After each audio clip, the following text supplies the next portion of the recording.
पक्षाचे पदाधिकारी आणि जुने कार्यकर्ते भारतीय जनता पक्षाचे सन्माननीय विजय केनवडेकर यांच्या घरी आलेलो आहे। आम्हाला असं माहित पडलं की या घरामध्ये काल सन्माननीय रवींद्र चव्हाण साहेब आले होते आणि मी जो सातत्याने सांगतोय की ते आल्यानंतर काय काय होतं तर त्याचं उदाहरण तुम्हाला मी आता देणार आहे। हे बंड्या सावंत भारतीय जनता पक्षाचे कार्यकर्ते जुने, इकडे बंड्या सावंत इकडे, हे बघा विजय केनवडेकर, हे विजय केनवडेकर आणि तुम्हाला पैसे दाखवतो या तुमचं घर आहे, तुम्ही ते पैसे कुठे ठेवलेत ते दाखवा। हे काय तुम्हाला दाखवतो ना कुठे ते बघा, इकडे इकडे हे बघा, इकडे हे पैसे, इकडे इकडे शूटिंग इकडे घ्या। हे पैसे हे आता शिडीने 5-10 मिनिटापूर्वी इकडे आलेले आहेत आणि हे ह्यांचं घर, हे भारतीय जनता पक्षाचे जुने कार्यकर्ते, ते त्यांची निष्ठा भारतीय जनता पक्षावर आहे आणि भारतीय जनता पक्षाची निष्ठा ही त्यांच्यावर आहे। हे तुम्हाला निष्ठेचं स्वरूप तुम्हाला दिसतच आहे। आता या सर, हे सर माझे पैसे आहे ते माझ्या ह्याच्यातले आहे। कसले? माझ्या बिल्डिंगच्या बिझनेस मधले आहे। कुठले दाखवा, प्रूव्ह करा। हा, तुम्हाला निवडणूक आयोगाकडे प्रूव्ह करायला लागणार। निवडणूक आयोग अधिकाऱ्याला बोललो आणि पीआयला बोललो, बोलो ना, सगळ्यांना बोललो, पत्रकारांना बोललो। तुम्ही तुमच्या बिझनेसचे आहे ते तुम्हाला प्रूव्ह करायला लागणार। कुठल्या बिझनेसचे आहे ते? के बिल्डर्स अँड डेव्हलपरचे। काय कसलं पेमेंट आहे हे? आपल्या फ्लॅटचं। कसलं? फ्लॅट सेल केलं कॅश मध्ये? कोण आहे कॅश? कोणी दिली तुम्हाला? थांबा सर, कोण आहे? राणे साहेब, जगताप सर। जगताप साहेब, मी निलेश राणे बोलतोय, आमदार। मी इथे विजय केनवडेकर यांच्या घरी आलोय। त्यांच्या घरी पैसे सापडलेत तर मी तिकडे आलेलो आहे, पत्रकारांनाही बोलवतोय आपण इकडे यावं, हे ह्याच्यावर योग्य ती कारवाई आपण करावी। हॅलो हॅलो, हा आवाज येतोय आपल्याला? हॅलो हॅलो, आवाज येतोय का आपल्याला? मी म्हटलं की मी विजय केनवडेकर साहेब यांच्या घरी आलो आहे तर मी इकडे पैसे सापडलेत विजय केनवडेकरांच्या घरी। जरा या इकडे, हे जरा पुढची कारवाई करावी लागेल।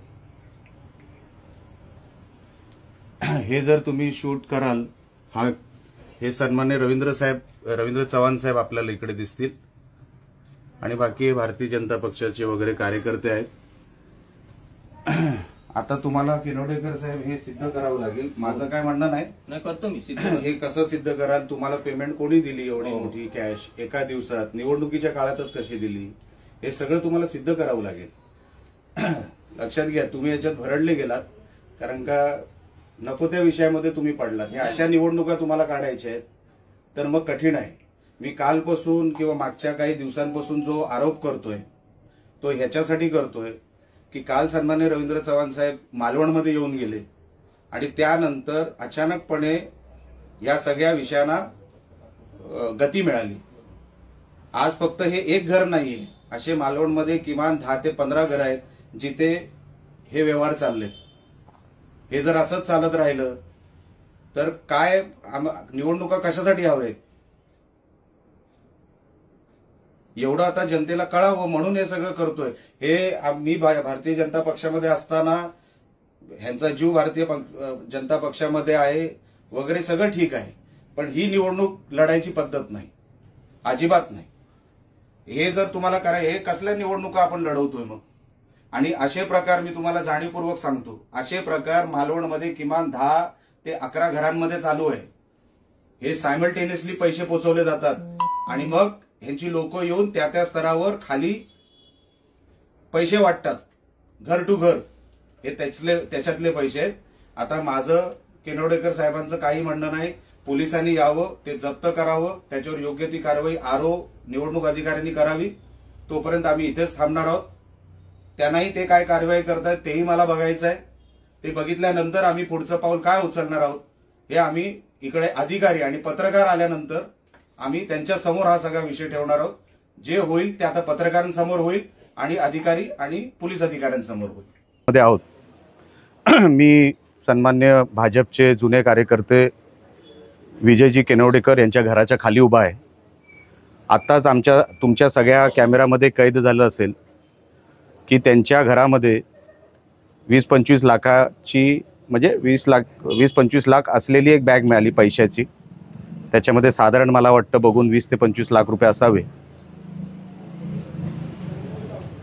हे विजय केनवडेकर यांच्या घरी हे पैसे काय करतायत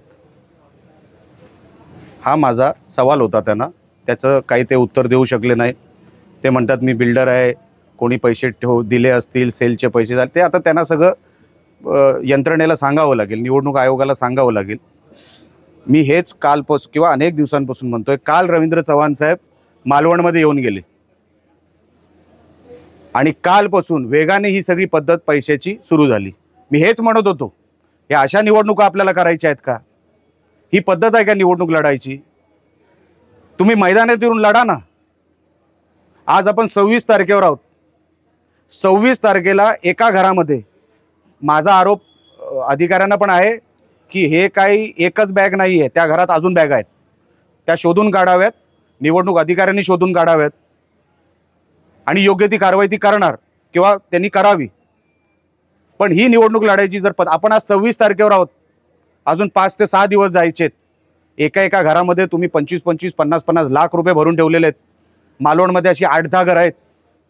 काय करायचंय तुम्हाला निवडणुकीमध्ये? नेमकं काय धुमाकूळ घालायचंय तुम्हाला? जिल्ह्यामध्ये अशा निवडणुका कधी होत नव्हत्या. ही कुठली पद्धत आहे? ही निवडणुकीची जर पद्धत असेल तर काय निवडणूक लढून फायदा आहे? अहो ते घर बघा, विजय केनवडेकर त्यांच्या घरात फोटो बघा. 2 फोटो तर मला सन्मान्य रवींद्र चव्हाण साहेबांचे दिसले. मी जे काय आरोप करत होतो की कशासाठी आपण हे सगळं करताय, पुरा वातावरण गढूळ करून टाकायचं, शहराची वाट लावायची, ह्यांना काय विकास करायचा नाहीये. ह्यांना हेच करायचं आहे, कुठल्या तरी मार्गाने हेच करायचं आहे. म्हणून माझी विनंती निवडणूक आयोगाच्या अधिकाऱ्यांना पण होती. फ्लाइंग स्क्वॉड आला होता आणि सन्मान्य PI जगताप साहेब होते. त्यांनाही मी सांगितलेलं आहे, साहेब उद्या मी परत तुमच्या कार्यालयामध्ये येणार, मला तुम्ही काय कारवाई करताय हे भारतीय जनता पक्षाचे मी यादी देणार आहे. कोण कोण कार्यकर्ते इथे पैसे वाटतायत ते. पप्या तवटे, तो रुपेश कानाडे, तो रणजित देसाई, तो मोहन सावंत, अंगावर पैसे घेऊन वाटतायत सगळे.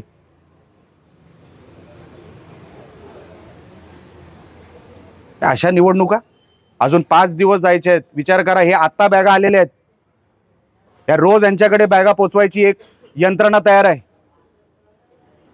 रोज जर बॅगा यायला लागल्या आणि असे पैसे जर वाटप व्हायला लागले, कशासाठी पाहिजे तुम्हाला? हे जिंकल्यानंतर हे जिंकणार नाहीत, पण जरी जिंकले तर हे काय लोकांची सेवा करायला नाही जाणार आहे तिकडे. हे जे पैसे वाटतायत ना, ते लुटायला जाणार आहेत परत नगरपालिकेमध्ये, शहराला खड्ड्यात घालतील.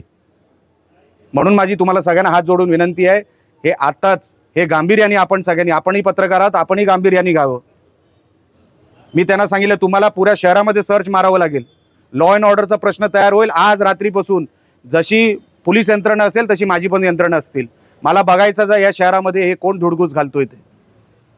पण मी हे होऊ देणार नाही. मी सगळ्या यंत्रणेला सांगितलंय माझ्याकडून पूर्ण सहकार्य मिळेल, पण हे सगळे जे घाणेरडे प्रकार चालू ना ते थांबवावेत. एवढं सांगून आता मी सन्मान्य विजय केनवडेकर आणि बंड्या सावंत वरती आहे, तो कुडाळचा कार्यकर्ता. मला सांगितलं मी फ्रेश व्हायला इकडे आलो. अरे तू फ्रेश व्हायला इकडे का आला? तुझा काय संबंध या घराशी? आणि ड्रायव्हर, मी बोललो तू वरती काय करतोय? म्हणतो चावी द्यायला आलो. आम्ही जेव्हा आतमध्ये शिरलो आणि विचारलं, म्हणजे बघत होतो, तर हे दोघं आतल्या खोलीत, जिथे तुम्ही पैशाची शूटिंग केली असेल, हे दोघं आतल्या खोलीत पळाले आणि ते पैसे डिस्पोज करायला ते प्रयत्न करत होते. त्यांना माहित नाही मी तयारीने आलो होतो. खालपर्यंत इकडे सगळी तयारीने होतो. ते पळायचे सगळे मार्ग बंद होते. त्यांना जेव्हा कळलं ते गपचूप वरती बसले. त्या विजय केनवडेकरांची घमेंड बघा किती आहे, त्यांना माहिती आहे ते सुटणार आहेत, काही होणार नाही त्यांच्यावर कारवाई, किरकोळ काहीतरी कारवाई होईल, ते सुटणार आहेत, त्यांना माहिती आहे सगळं. म्हणून बघा त्यांची शूटिंग घ्या, तुम्ही घेतलीच असेल. काय घमेंड आहे चेहऱ्यावर, हे पैशाचं घमेंड आहे. उतरवायला वेळ लागणार नाही. आतापासून ते 2 तारखेच्या निकालापर म्हणजे 3 तारखेला निकाल आहे, 2 तारखेला पूर्ण सकाळपर्यंत आम्ही याच्यावर लक्ष ठेवून आहोत. आम्ही जी काय कारवाई अधिकाऱ्यांना संबंधित करायला सांगितलेली आहे ते योग्य पद्धतीने करतील अशी विनंती मी त्यांना केलेली आहे, अशी आशा मी बाळगतो त्यांच्याकडून. आणि आता उद्या जेव्हा मी त्यांच्या कार्यालयात जाईन ते काय कारवाई करतायत हे मी तुमच्या समोर परत एकदा येईन.